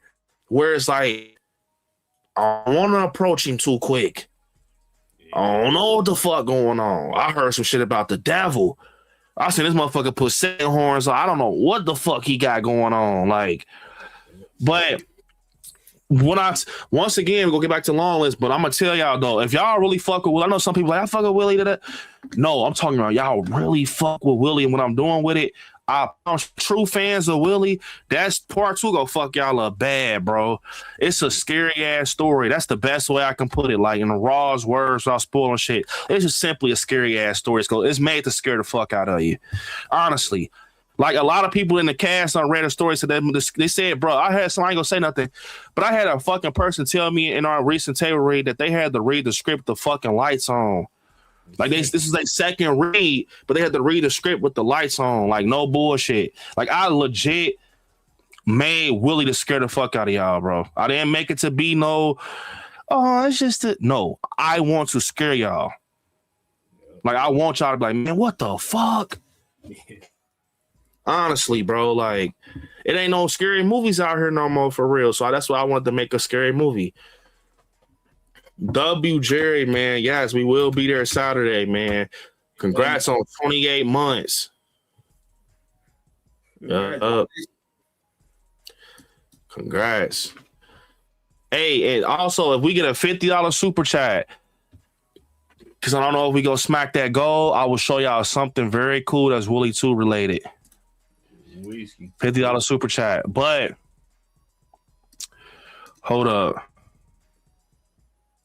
Yeah, check out the Willie Part 2 official teaser, bro. Man, but I'm telling y'all, man. Wait till y'all see the other posters for Willie. Man, that one that I want, man. Wait till y'all see that one. Yup. Longlegs is one of my favorites. Like I said, I do wish they would have utilized him a little more, though. Like, I feel like, but they did it. They told their story. I'm not gonna make Osgood Perkins feel bad for that, because that was his story. That was all he wanted to. Because we did. I feel like if we would have saw him a little bit too much, it would have kind of took away. I think he put it on him. I think he put Longlegs on the screen a perfect amount, like, just so it can be like that essence, like, ooh. And like, damn. And they kind of take the pressure off of him too, where a motherfucker can't ask for no part 2 and all that, because it's like, I don't like, you can't, hey, I told my story, don't ask for no part 2 and 3 and all that shit. I think Longlegs is just one of them stories that Yeah, it's like a one and done. It's just like I think for the diehard fans like myself, yeah, we want another one, but in reality, do we need another Long Legs? It was just one of them eerie stories and that's what's crazy. Willie was gonna be a one and done. Like no lie, he was gonna be a one and done, but y'all demanded the parts. I mean, so the thing was, Willie is a damn near like a one and done type shit. Like. It's just that I'm filming it in parts because I'm not rich. So I'm filming it in parts. But honestly, Willie is like a one and done type. At most, it's like a sequel story. But y'all got to peep. Willie is filmed in like parts type shit. I think that's the uniqueness of it. Like this part 2 and then like part 1. But it's like one big ass story. Like, you know what I'm saying? But the whole thing is like with the story, I've always... Like, how can I explain it without, like, I knew part 1, like the part 1 I had was a concept, like proof of concept type of thing, like show y'all what I can do. Like, let me show y'all this story, see if y'all gravitate to the characters and shit. But I knew what else I wanted to do after that night. Terry already knew. Like, the moment y'all see, like, Addie and them running out the park, and then Willie takes out, Danny with the bat, that night I knew, like, how the story continues. Like the format, low key. I just needed to do the fill in of it, but I knew like what route Willie was going. But I'm like, maybe I'll do a part 2 But once I seen people like, bro, we want more, we want to see more, and I'm like, okay, let's fill this shit in. And now the shit is bigger than life. Like when it comes to like that movie, like the part 2, it's crazy as fuck, man. I'm not gonna lie. Man, they got bro. I can't wait for this to see the funny scenes, man. I mean, what the bro? The table read was hilarious. Exactly, it was good shit. I can't say because one of the characters y'all don't know. That's why I can't say what the character name is. But bro, man, they had me crying. Remember what I'm talking about? Bro? Yeah, I know what you're talking about. Yeah, that's it. And me cracking up. I know what you're talking about. Yeah, it's crazy. It's gonna be crazy though, man. Like I said, it's gonna be a wild ride, man. Shit, cause man, there's a lot of comedy in it, man. Like, I want to say like, Terry making it seem like, I get what Terry's saying because Terry think a lot of shit funny. I didn't write a comedy, like write a scary movie type of flick. This movie is very much serious. It's just Willie too is serious. I just think the decisions motherfuckers make is gonna make. That's what I mean. Like, you gotta know how to do that balance of comedy. Like, it's some decisions that people make in this movie, or some shit that they say in the wrong times, or some shit. Like, man, what the fuck is your problem? Like, you got the legit devil right here, motherfucker. Like you got the legit devil, bruh. Like in front of what the fuck? Like, it's like I try to write as real as possible, bruh. I don't try to write like it's too animated I try to write like, if this person is in this situation and I'm putting myself in this situation and I see some shit like that, how would I react? Would you react? Yep. That's how I do it. That's where the comedy come in at. How would I react? Because it's my story. What the fuck would I do? And it just come out that way, like people just laugh at it. Because that's the truth though. That's how I'm gonna react to some shit, bro. Just like if you see a certain type of person running, they're gonna fall. Yeah. They're gonna fall. Or like I said, like you see Willie, the motherfucker that the mask is weird, the hair is fucked up, and you like, man, what the fuck is going on, bro? Like, what's going on with it? And then it goes from there. Like, you gonna keep asking questions? Like, that type of thing. Like, you know what I'm saying? It's just one of them. It's not like a scary movie or Freddy Krueger, because Freddy Krueger gets cheesy sometimes. He starts making it ain't like that. I just think it's gonna make people like, it's gonna be people's serious situations is gonna make y'all laugh. Yeah. Like the most serious situations is gonna make y'all laugh. Like, man, what the fuck? Y'all gonna crack up the whole time. It's some serious shit going on screen. Man, bro, Scream 6 showed one of the dumbest type of people. Oh boy, when he came into the bodega, he was like, we got a problem here, guy. Like, oh, yo, dumbass, trying to be all hard. This motherfucker like real life. Got his ass nice stuff. That's what you get, stupid. Yeah. Motherfucker, the whole ass screen mask on, and you standing in front of him talking about, all right, guy, I got to get your ass on up out of here. Yep. Exactly. Bro, I don't care how tough I am, motherfucker. I see Ghostface, I'm running. Unless I got that thou. He's the one, unless I got that thought. Yeah, I got the thou on me, motherfucker. I'm firing off, but if I don't, I'm flying. I will say, this character right here is, y'all probably don't know him, but Ed McGain, bro. Man, he was crazy. This character right here, Ed McGain's, is crazy. So it's a TV series called Them. I don't want to tell y'all too much, but it's like this character, bro, it's based off of like trauma situation that this person went through. It created something in him that became an entity, that became a monster, where it's raw as fuck. It's a scary story, and he's dealt with so much trauma in his life from family and friends, where it pushes him to the limits, bro. Like, where I've never had nobody, bro. Nobody's never been my friend. No one's never been my sister, my brother. Like, and he just takes it out. He takes it out on people that are close to him. Like, I gave y'all chances. I was crying out for help. Now something is involved in my inner system that I can't control, that is telling me y'all gotta go. Bro, his story crazy. Yeah, that shit underrated, bro. That's why I said it was season 3, bro. Like, that shit is scary, low key. Like, I think that his character right here, it's some scary shit. Y'all watch it though. It's a show called First. Don't just watch Them season 2. Watch the first season. Yeah, because it's a whole story that they telling, bro. Yeah, that is good, man. It's good, and that's another reason, like with Willie, that what makes me able, not this, I'm about to wrap up, but that makes me like be able to not be like other movies, is that I don't watch so many shows and movies that I know what I'm going for. Like, I don't want to copy nobody, or I don't want to, you know what I'm saying? Like, I want to make my own thing. What's the point of making a slasher if you're making what somebody already did? Yeah. And that's why I'm happy that I did. Like, I feel like I still got to get this out. I'm not going to rush it because I don't want nobody to get a whiff of what I got going, because I still haven't seen somebody do what I'm doing with Willie. But, you know, I feel like once Willie 2 is out, I'm like, that's my idea right there, type of thing, you know, because it's unique. Willie's a unique character. So, yeah, man. But this was a good stream, y'all. Good stream. I don't know if I'm gonna stream tomorrow. Just turn on Naughty Bills. I don't know if I'm gonna stream tomorrow because I got a lot of stuff I gotta take care of. But we shall see, man. Just turn on Naughty Bills. I don't have nothing scheduled right now, but y'all know how I can get. Turn on Naughty Bills. Y'all don't. Maybe I'll pop on or something and say what's up, y'all. But yeah, man, this was a good stream. Appreciate you coming on, Terry, bro. Appreciate you. This was good shit, man. Shit, talking about the slash shit, man. Yeah, good shit. Hard off, man. What the fuck? Yeah.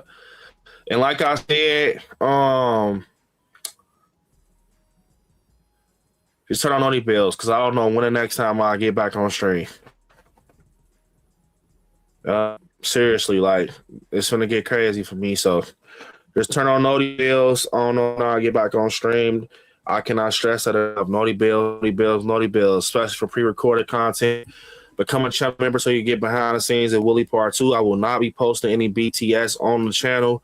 Possibly, maybe some stuff here and there if we hit goals, because that's exclusive. But, yeah, channel members that got the Scarier and Up package. Not the first package, the second one. Y'all gonna be green. Yeah, appreciate y'all. That being said, check out pre-recorded content. Terry, appreciate you coming on. Definitely, bro. Definitely. And hit me up on my social medias like Scary saying with Terry.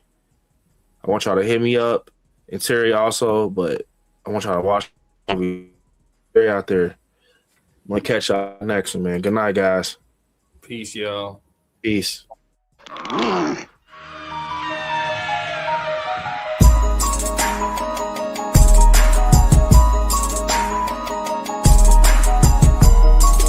Good guy.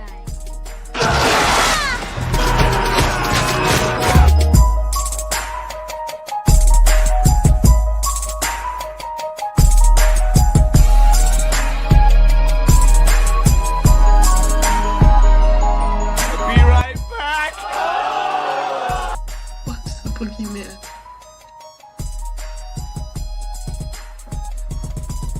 As a matter of fact, it was.